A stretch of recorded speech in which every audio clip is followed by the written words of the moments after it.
Hi, Dad, what do you think? This is the 2025 Lexus Texas 350. That's what the TX stands for, right? Okay, great. It's got luxury, it's got convenience, it's got the kind of quiet solitude that you need after a morning of rushing your kids to school, when your son spills syrup all over his shorts and he has to change them right before getting out the door. Of course, he doesn't like sticky. Who likes sticky? But he doesn't like sticky, and it becomes a whole thing, and you drop them off in a hurry and you have to take them into the office, but then you also have to take your kid. I'm just saying there's not a lot of these quiet solitude places around, but the TX 350 provides that. Instead of a long-winded, drawn-out review, I figured I'd hit it up this way. 3 pros, 3 cons. Let's get going. Pro number 1, the space. 3 usable rows of seats. I can even sit in the back. Of course, I can sit in the middle. There's ventilated seats there. There's heated seats there. There's great ventilation. There's vents in the ceiling. It's great back there, and it's even better up front. And look at these seating surfaces. This mix of suede with different leather, perforated. Of course, these are ventilated and heated as well. Oh, gotta get my glasses out. You got a hidden storage space right here. You have nice little passenger cubby right here. You got a double flip center console right here, which is very deep. You've got cup holders in the middle that are removable. I can put my wallet over here.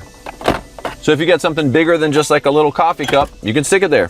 In fact, when it comes to space, you've got more second and third row legroom than you do in competitors like the XC90 and the Audi Q7. Impressive. And even with all 3 rows folded up, you still have about 20 cubic feet, which is enough for storing definitely groceries and a run to Costco, but also some bags for a road trip. But let's be honest, that 3rd row is probably for your teenagers' friends who you're hauling around the neighborhood to dance practice. We're here to dance for the kid. Fair enough. This luxury trim is why all the kids in the neighborhood are gonna be saying, I wanna carpool with you. So get ready. You can even set up the AC so it only blows on people who are in the car. What? Some of the conveniences on this trim, you've got a wireless charger with a hidden space for storage. You can just kick your foot under the back and the trunk opens, which is great if you're holding a box or your hands are full of bags, or you have a kid in one hand and a bag in the other to not have to set something down, especially in the rain. Chef's kiss. Is that the emoji? This one there? I think that's what it is. If you have a car seat, plenty of space. The center console between the 2 captain's chairs can actually pop out if you want more of a pass-through to get to the 3rd row. Check out the door handles. You don't pull anything to open, you just push to open. That kind of makes sense. How come we haven't done that before? The door handle doesn't pop out, it doesn't move. Behind it is a little touch sensitive piece. You open the car. I mean, if you're gonna be hauling kids around, it may as well be fun for you too. So let's talk specs. Yes, that's the lovely hum and drum of the 2.4 liter 4-cylinder turbo. It's got enough. You know, it's got enough oomph to it. It's definitely pushing the engine to its limits, but I'm fine with that. It doesn't sound whiny, and I like the fact that this is an 8-speed transmission. It's not like a CVT or an e-CVT like some cars have. Not really into CVTs in general. I mean, they're good for fuel economy, but not quite as fun to drive, I feel like. This has decent sound to it. Of course, when you're driving, there is some body lean back and forth. That's to be expected. You're sitting up high. This is a 6,010-pound SUV. That's heavy. And if you want better handling maybe, or better suspension, you should opt for the new for 2025 F Sport handling package. Yes, that's right. You could get the TX 350 all-wheel drive with that. This one does not have that, but I think I would opt for that because I like to drive. Even running errands, you know, still driving, right? I appreciate a couple things right off. I like the huge screen. I'll get to the downside of that in a minute, but for now, just know that it is a beautiful screen. It is very responsive. It's very clean, quick. There are all types of nannies and binging and bonging and stuff that happens because there's sensors all over this car. There's cameras all over this car, and I'm okay with it, because you can turn a lot of these things off, you can adjust them and that kind of thing. You're a parent and you're driving a car around with kids in the back, you're probably distracted. They're asking for stuff, you're looking for the stuff. Where's the thing? Where's the permission slip?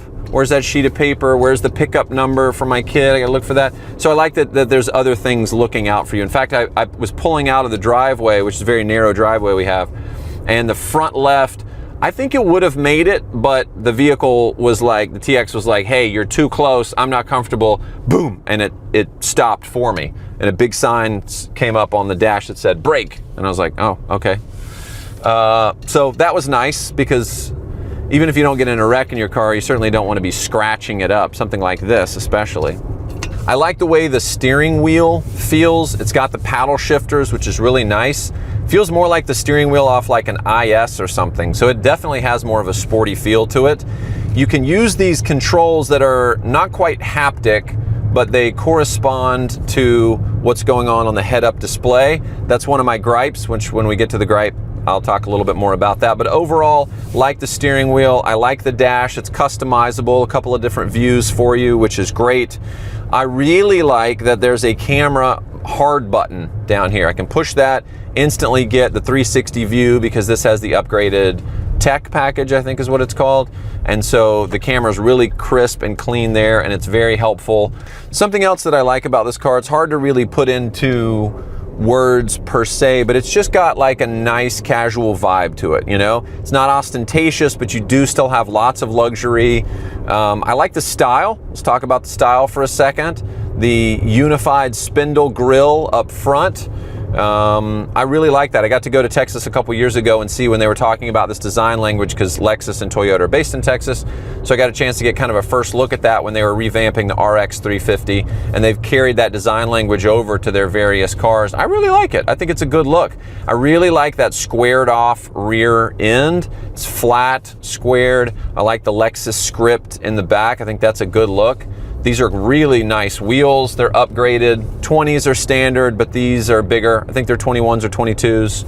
Now, if you're somebody who wants more out of the Lexus in terms of power and engine, the 350 here is the base. Here's what you get.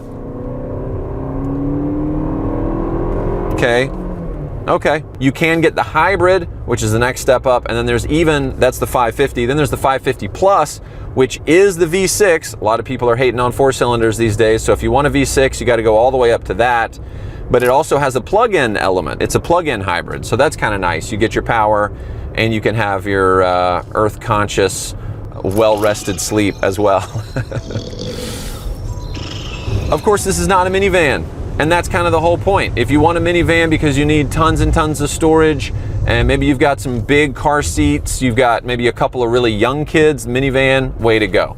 So my first gripe is these square cup holders. I don't know, maybe it's good for space that it's a square. Doesn't bother me with something like this, but I thought, oh great, my large water bottle, that's not gonna fit in there. And parents know we're always bringing our big ones. So I thought, okay, fine, maybe this will work, but it's too big.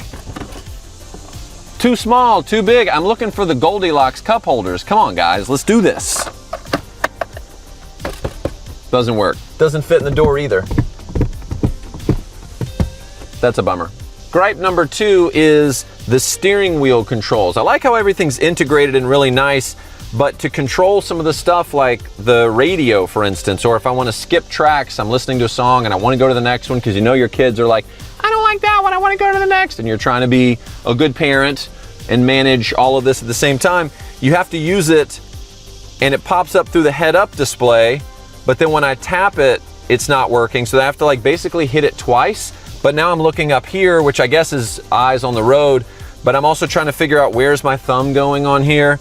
I miss the good old days of just like the fast forward button on the steering wheel, or even right here. And that leads me to number 3. A lot of the features are baked into this screen. It is a beautiful screen. It is a very responsive screen. I like all of that about it. And maybe I'm just getting old, but I also see a lot of people on social talking about this too. The buttons like climate, for instance. The only thing that's really a hard button here are my front defrost and rear defrost. I can change the temperature of my AC for the different climate zones, and that's it. And I've had vehicles where the screen goes out. So if that's gone, I can't really do much with the vehicle. It loses all operation at that point. So I do like those vehicles that kind of mix, right? At least maybe there's like a bar down here of some buttons to push. So that's my third gripe. All right, guys, so what do you think? Now, this one here is sitting at around $72,000, and I know that's a lot. Hear me out. That is a lot of money, but the average car price right now, according to the internet, is around $47,000 for a new car. That's just a car. That's the average. We're talking, you know, Nissan Versa up to Range Rover, so somewhere in the middle. So I don't know if that's too much to ask. And I have a friend who's a realtor. And if you're someone who owns a business, family business, personal business, whatever, this car is exactly 10 pounds over what most states consider a write-off for a business. This is 6,010 pounds. Lexus knew what they were doing. So you're getting luxury, you're getting that Lexus quiet solitude sanctuary, you're getting 3 very usable rows of seats, even for adults. I love the amount of technology that they put in there. Of course, there's some gripes with the touchscreen, etc., but that's gonna be on all new cars. I love the pano roof. I love that the second row can have ventilated and heated seats that they slide back and forth. There's a ton of convenience there. And if no one's behind you, you can just chill out like that too. Pretty nice. So my friend who's a realtor was asking me what's a great car for her, something that's not ostentatious or braggadocious, yet at the same time, she can roll up to sell a multiple $1,000,000 home in something and people aren't gonna be like, have you never sold a home before? You're in your Nissan Versa or whatever. And this is understated. It's more than a Grand Highlander, which is basically the same version of it from the Toyota standpoint, but you get a little bit more of that Lexus class, that panache, and I'm into it. So what do you guys think? Let us know in the comments below. Make sure you're following us on social. Have a great day and enjoy your drive. I'm out.